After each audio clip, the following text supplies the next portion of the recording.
Hello दोस्तों, कैसे हैं आप सब लोग। दोस्तों, आज आप सबके साथ डिफरेंस शेयर करने वाले हैं। Difference between sale and hire purchase, ये बिजनेस लॉ का क्वेश्चन है। हो सकता है आपको किसी और ईयर या सेम या सब्जेक्ट में हो, तो आप लोग सेम एज इट इज ये लिख सकते हैं। बहुत ही इजी मैनर में मैं आपके साथ डिस्कस करूंगी पूरी वीडियो। सो ध्यान से सुनिएगा। क्वेश्चन क्या है, difference between sale and hire purchase agreement. तो इसका पहले आपको बेसिक समझ आना चाहिए कि सेल एग्रीमेंट क्या होता है और हायर परचेज एग्रीमेंट क्या होता है। इसी के बेस पे आपका पूरा डिफरेंस क्लियर हो जाएगा। फर्स्टली देखिए यहाँ पे क्या लिखा हुआ है कि नेचर ऑफ कॉन्ट्रैक्ट। जो सेल एग्रीमेंट है उसका नेचर कैसा होता है।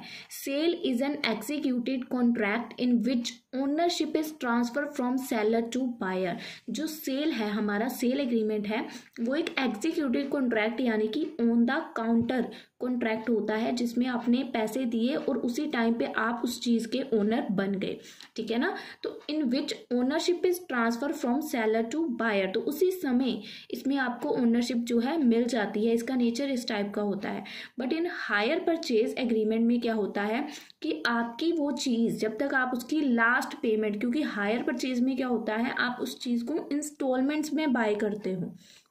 ये नहीं है कि एक ही बार में आपने उस चीज़ की पूरी पेमेंट कर दी, और इसमें आप लोग इंस्टॉलमेंट्स पे करते हो। और सेकेंडली, जब तक आप इसकी लास्ट इंस्टॉलमेंट पे नहीं कर देते तब तक आप इसके असली ओनर नहीं कहलाते।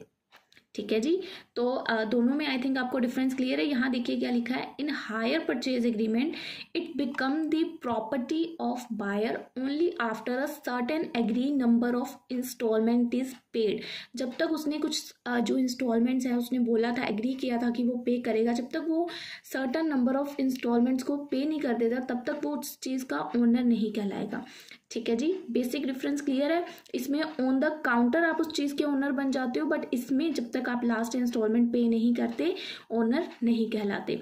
सेकंड पॉइंट क्या है, टर्मिनेशन ऑफ कॉन्ट्रैक्ट। अब टर्मिनेशन क्या है, देखो सेल एग्रीमेंट में क्या होता है, the buyer in this case can not terminate the contract. जो सेल एग्रीमेंट होता है, जैसे अगर मैंने पैसे दिए और कोई चीज़ खरीद ली, तो मैं अब ये नहीं कह सकती कि मैं इस चीज़ को नहीं लेना चाहती, आप वापस ले लो 1-2 दिन बाद आके, क्योंकि मैंने वो चीज़ बाय कर ली, मैंने उसको यूज़ कर लिया, तो मैं कॉन्ट्रैक्ट को टर्मिनेट यानी कि ख़त्म नहीं कर सकती कि मुझे नहीं चाहिए।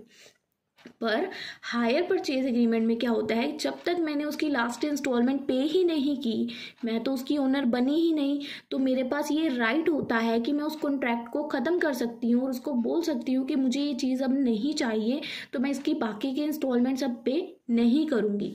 तो ये दोनों में यही डिफरेंस है। इसमें कॉन्ट्रैक्ट को टर्मिनेट नहीं किया जा सकता, इसमें हम लोग कॉन्ट्रैक्ट को टर्मिनेट यानी कि ख़त्म कर सकते हैं। तो buyer in this case can not terminate the contract and he is bound to pay. अब वो लायबल है, उसको पे करना ही पड़ेगा उस चीज़ का प्राइस।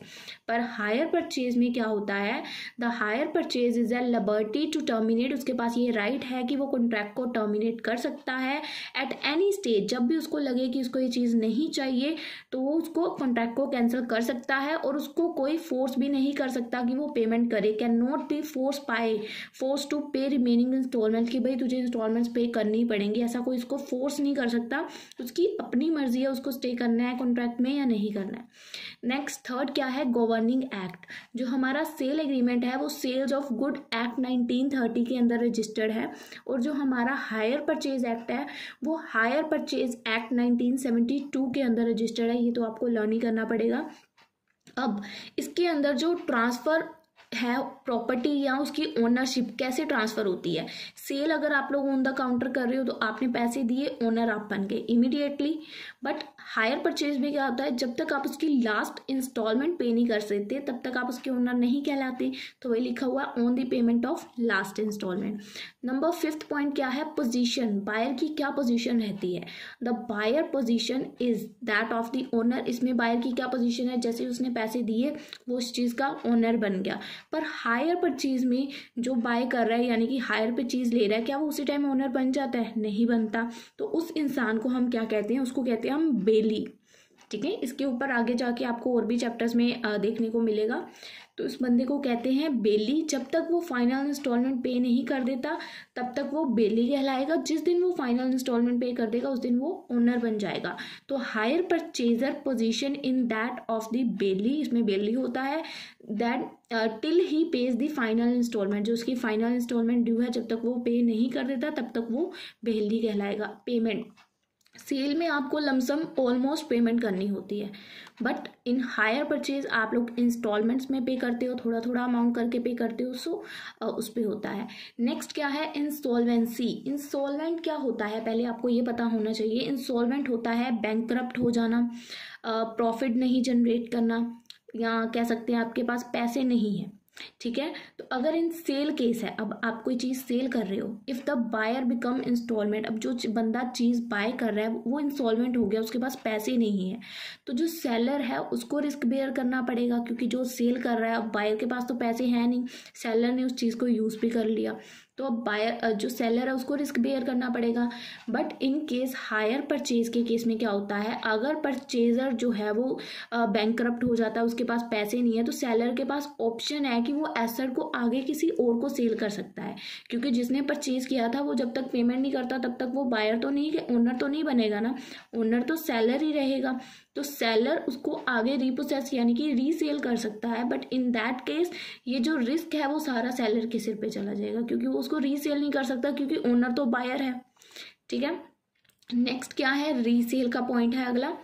तो इसमें बायर जो है रीसेल, अब देखो, अब रीसेल ये दूसरा है, वो रीसेल था कि सेलर आगे सेल कर सकता है नहीं। अब जिसने बाय किया प्रोडक्ट को, ठीक है, जो बंदा बाय कर रहा है, इन दी केस सेल एग्रीमेंट, अब जिसने बाय किया वो ओनर एट द टाइम बन गया, अब वो आगे थर्ड पार्टी को सेल कर सकता है, ओनर जो है, हाँ जी कर सकता है, जिसने बाय किया वो आगे रीसेल कर सकता है गुड्स को।